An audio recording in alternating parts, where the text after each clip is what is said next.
So is Alberta actually as affordable as everyone says? Well, that depends on which cost you're looking at. Because Alberta wins big on some and quietly loses on others. Over the past year, our team has helped a lot of families move here from places like BC and Ontario. And a big part of that job is making sure nobody gets blindsided by the numbers. There are always a few costs people don't think to budget for, and some of them are bigger than you expect. So in this video, I'm breaking down the real cost of living in Alberta in 2026, and I'm going to put our numbers right up against Vancouver and Toronto so you can see exactly where you come out ahead and where you don't. Hey, I'm Nathan Richter with eXp Realty. I work in real estate and construction right here in Alberta. I'll focus on Edmonton and Calgary, but most of this holds true across the whole province. If you're even thinking about making the move, stick around to the end. I'll tell you how I can help. So let's get into it. Let's start with the biggest reason most people move here, housing. And this is where Alberta doesn't just win, it wins by a mile.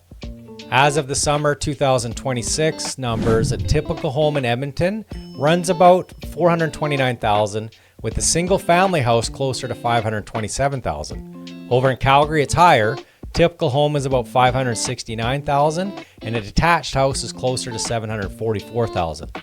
Now hold those next to the two markets most of our buyers are leaving. In Greater Vancouver, the typical home is just about $1.1 million. In Greater Toronto area, it's about $935,000, with the average sale price right around $1 million. So a typical Calgary home is less than half of what you pay in Vancouver, and a typical Edmonton home is well under half of Toronto. Same money, a very different house. That gap is the whole reason why people make the move to Alberta, and it holds across the province. Red Deer averages around $430,000, and Lethbridge is one of the most affordable small cities in the country, in the mid 400s.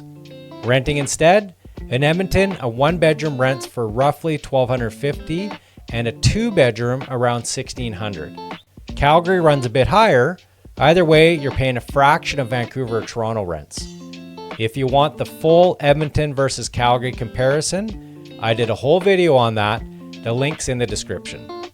Now the part people forget to budget for, and it's where Alberta really pulls ahead: taxes and closing costs. First, buying costs.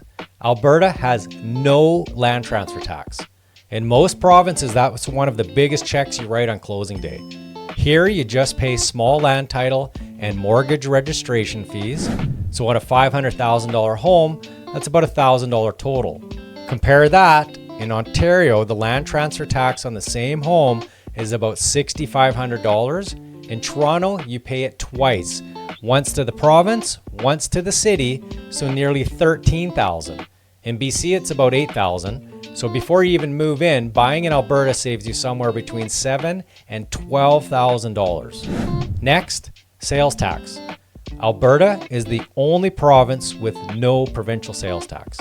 You pay 5% GST, and that is it. In BC, you're paying 12%. In Ontario, 13%. So on a $30,000 vehicle, that's about $1,500 in tax here versus $3,600 in BC and $3,900 in Ontario. And on a private used car sale, you pay zero tax in Alberta, while BC and Ontario still tax you. Every purchase, all year long, your dollar just goes further here. Property tax is one area where Alberta is just average, not cheap.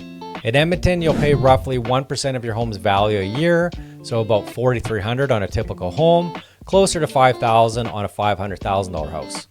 Calgary's rate is actually lower, but Calgary homes are worth more, so the bill still lands around $4,400. And heads up, both cities raised property taxes in 2026, so budget for it to climb, not hold flat. Now income tax, and I'll be straight with you because you'll hear a lot of half-truths here. At middle income, say $75,000, Alberta's provincial income tax is right in line with BC and Ontario, maybe even a hair higher. Where Alberta pulls away is when you earn more. At $300,000, you'd pay roughly $33,000 in provincial tax here versus about $38,000 in BC and around $45,000 in Ontario. and Ontario piles a surtax and health premium on top of that. So for most families, the everyday win is no sales tax and low closing costs. But if you're a higher earner or a business owner, Alberta's tax structure is a serious advantage. And a lot of the people moving here are exactly that. Quick aside, if you're actually planning a move and you want this as real numbers instead of ranges, I'll put together a personalized cost of living and moving budget for your situation, your price range, your commute, your household size. Just drop the word budget in the comments below, or reach me by text, email, or give me a call through the links in the description, and I'll build it for you and send it out your way. Helping people pressure test the move before they make it is part of what I do. Let's talk groceries. And here's the question that actually matters. Are groceries more expensive in Alberta or less? Because that's the cost you pay every single week. Good news, of the big three, Alberta is the cheapest place to fill a cart. Grocery prices in Edmonton and Calgary run roughly 6 to 15% below Vancouver, with Toronto sitting in the middle. Same dozen eggs, same box of cereal. You're paying a little less here than on either coast. Now, food is going up everywhere. The National Food Price Report expects grocery prices to rise another 3 to 5% in 2026, but that's Canada-wide. On a relative basis, Alberta is on the affordable end. And remember the tax angle? Because groceries are tax-free across the country, but everything else in the store is only taxed 5% here instead of 12 or 13.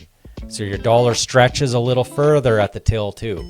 Okay, now the flip side, because I promised you the honest version. Utilities are where Alberta is actually the most expensive of the three. And not many people warn you about this. Here's why. Alberta's power and natural gas are deregulated. There's no fixed rate, so your bill swings with the market and spikes hard in a cold snap. Add real winters, and a typical Alberta household is often looking at somewhere around $350 to $450 a month, all in, for power, heat, water, and internet. Compare that to Vancouver, which is actually the cheapest of the three on utilities, because BC runs on cheap hydro and has mild coastal winters. Toronto sits in the middle. Internet is about the same everywhere, roughly $70 to $80 a month. So this is the trade.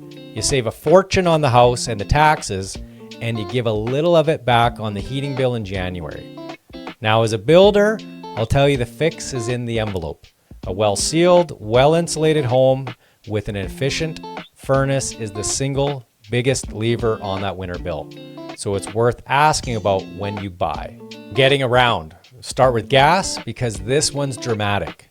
As of August 2026, Metro Vancouver has the most expensive gas in the country, right around $2 a liter, thanks to stacked regional and carbon taxes. Toronto sits in the middle, around $1.62, and Alberta is the cheapest of the three, running about $1.55 right now, roughly $1.54 in Edmonton, and $1.60 in Calgary. And I'll bust a myth for you. People think Alberta has no gas tax. We do.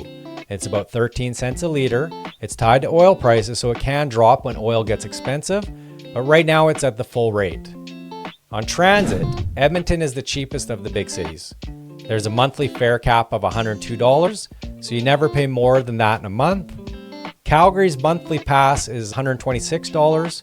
Toronto's is about $156.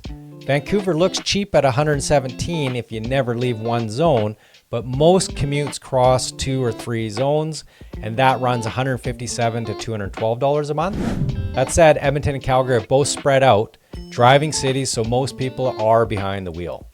Insurance is one people always ask about. So here's the straight answer. On auto insurance, Alberta is expensive, second highest in the country, averaging around $1,835 a year.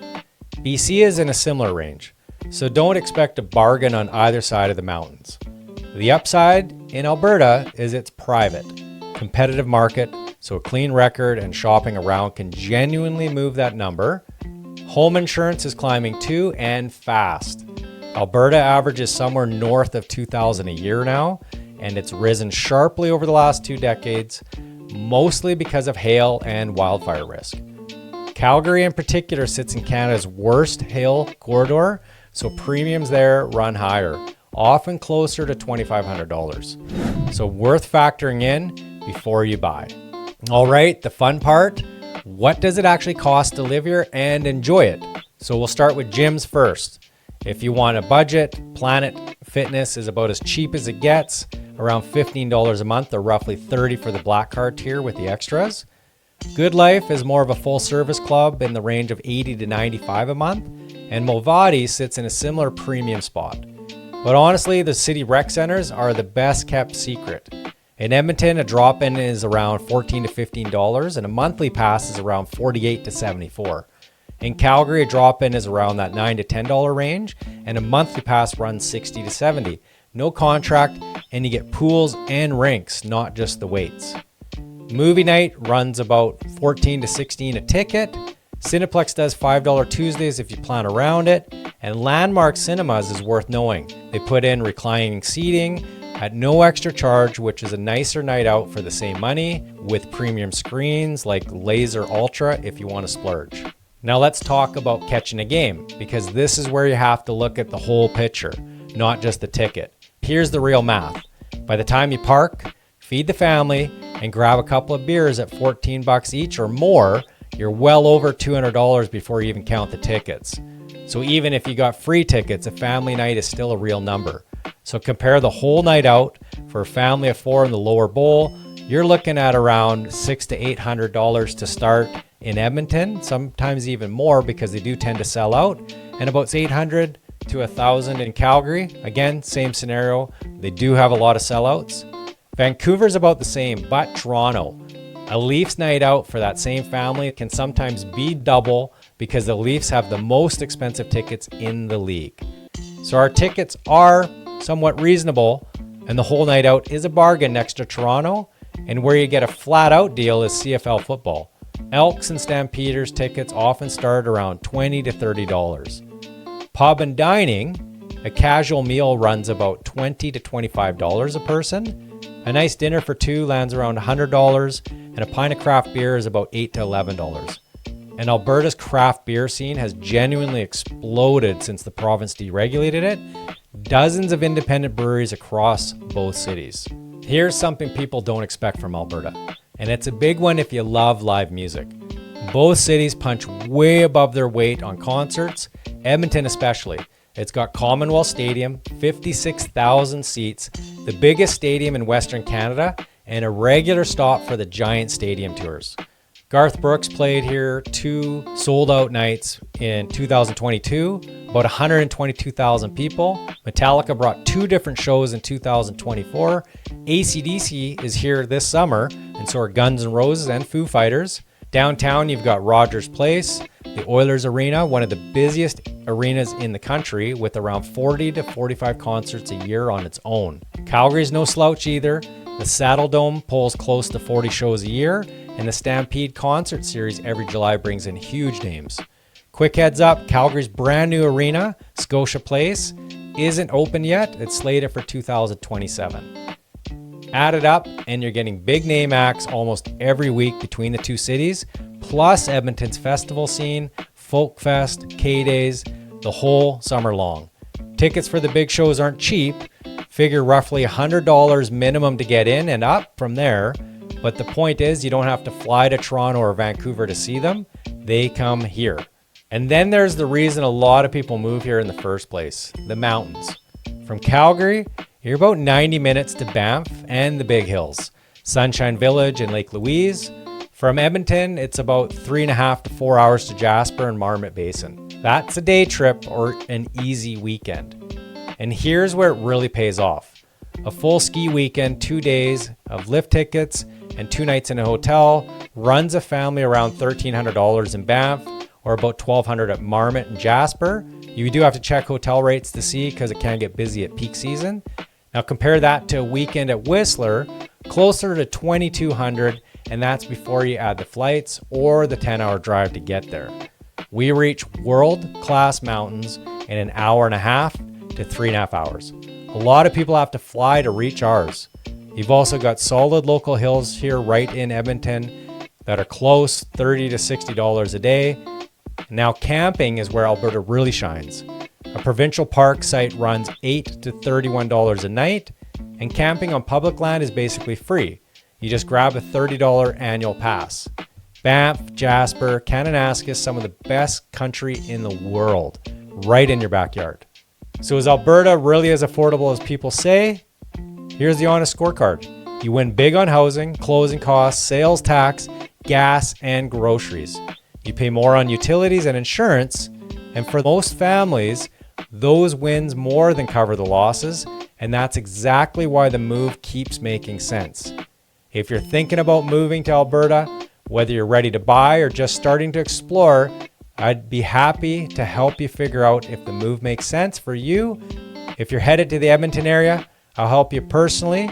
And if you're looking at other markets, I have great affiliations with other top agents in those markets. So we're happy to help you out anywhere in the province. Now reach out by text, email, or call. All my info is in the description. And don't forget to grab that full cost of living PDF. I can send it out to you. Just drop budget. If this helped, like and subscribe so you don't miss the next one. Thanks for watching. I'll see you then.